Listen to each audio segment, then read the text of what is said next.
They didn't see it coming. Yesterday you were talking normally. Today, the INFJ won't answer. No argument, no dramatic goodbye, no final explosion, just silence. The relationship is over. And the strangest part? The INFJ may not even experience it as sudden, because the INFJ door slam usually doesn't begin when the door closes. It begins much earlier, when the person starts quietly leaving the relationship in their mind. And that's where the real psychology begins. The internet often romanticizes the INFJ door slam. It's described as a superpower, a final display of emotional strength. The INFJ finally sees through someone and simply walks away. But there's another possibility. Sometimes the door slam isn't closure. It's the result of a psychological process that has been pushed too far. Not a literal pain malfunction, not a disorder. A cognitive malfunction in the everyday sense. A pattern of thinking that once protected the person, but eventually starts working against them. The INFJ may spend so long understanding everyone else's perspective that they postpone explaining their own. They notice, they interpret, they forgive, they adapt, and then they do it again. Until one day, there is nothing left to negotiate. It usually starts small. Something feels different. A comment doesn't sit right. A boundary gets crossed. Someone becomes inconsistent. The INFJ notices, but noticing isn't confronting. Instead of saying, "That bothered me," they may think, "Maybe they didn't mean it." Instead of, "I don't like this," they think, "Maybe I'm overreacting." And this is where the pattern begins. The problem isn't sensitivity. The problem is what happens after sensitivity. When every uncomfortable signal gets analyzed instead of communicated, the mind starts doing the conversation alone. One event becomes a question. The question becomes an interpretation. The interpretation becomes a theory. And eventually, the theory starts feeling like certainty. This is where the relationship starts accumulating invisible debt. One broken promise, one ignored boundary, one conversation that never happened, one apology that didn't feel sincere. Another moment where the INFJ gives more understanding than they receive. Individually, these moments may seem small, but they don't disappear. They become part of an internal record, and eventually the question changes. It stops being, "Did this person do something wrong?" and becomes, "What does this pattern tell me about this person?" That's a much more dangerous question, because now the INFJ isn't evaluating individual events. They're evaluating the entire relationship.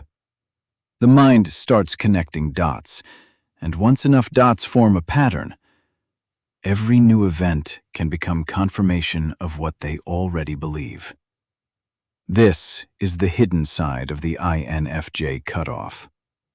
The other person may remember 5 arguments. The INFJ may remember 50 moments that never became arguments. And that's why the ending can feel completely different to both people. Here's the uncomfortable part. A mind that is extremely good at interpreting patterns can also become trapped by the pattern it has created. Not because the INFJ is irrational, because interpretation can replace communication. Imagine 2 people sitting in the same room. One says, "We're fine." The other thinks, "You're saying we're fine, but your behavior says something else." So the INFJ watches. They compare words with behavior. They remember previous conversations. They search for inconsistencies. They build an internal explanation. And eventually, they may reach a conclusion the other person never knew existed. That's the malfunction. The relationship is being decided internally before it is being discussed externally. The INFJ thinks, I've already explained this, but sometimes they've only explained it inside their own head. But the emotional verdict already did. This explains something that confuses people about the INFJ door slam. Why does it feel so sudden? Because the visible ending is sudden. The internal ending usually isn't. For weeks or months, the person may have been questioning the relationship, trying to understand it, trying to justify it, trying to save it, trying to convince themselves that the situation isn't as bad as it feels. And then, eventually, something changes. Not necessarily because of the biggest betrayal. Sometimes the smallest event becomes the final piece of evidence. The glass doesn't break because of the last drop. It breaks because the glass was already full. So, when the INFJ finally walks away, they may feel finished. The other person may feel abandoned. Both experiences can be real. This is why the healthiest lesson isn't get better at door slamming. It's almost the opposite. Learn to speak before you reach the door. The strongest boundary isn't always, I'm done with you. Sometimes it's, this behavior isn't okay with me. Before resentment becomes certainty. Before observation becomes surveillance. Before empathy becomes self-abandonment. Before the relationship becomes an internal case file, there has to be communication.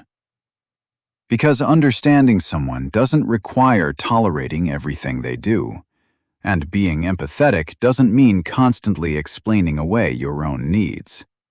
The INFJ doesn't need less empathy. They may need earlier boundaries. So is every INFJ door slam unhealthy? No. Sometimes leaving is exactly the right decision. Some relationships are genuinely harmful. Some boundaries should not be negotiated endlessly, and sometimes distance is necessary for self-preservation. The problem isn't the door. It's everything that happened before the door.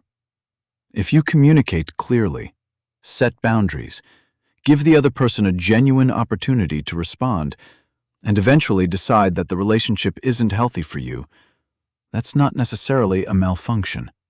That's a decision. But if you silently accumulate evidence, build an entire psychological case, never tell the other person what is happening, and then expect them to understand the final verdict, that's where the pattern becomes destructive.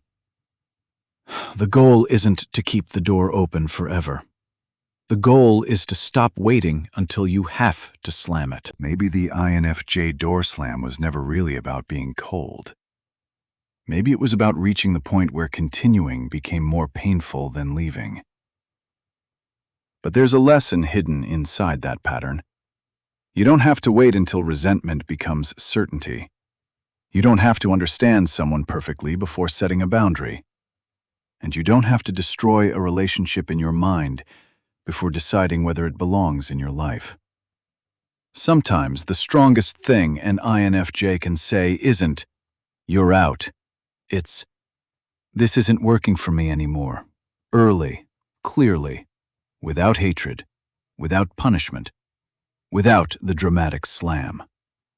Because a closed door can protect you.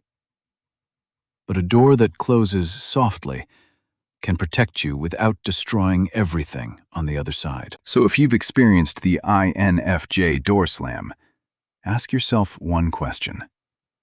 Did the relationship actually end that day? Or had you already left, long before they noticed? Tell me in the comments.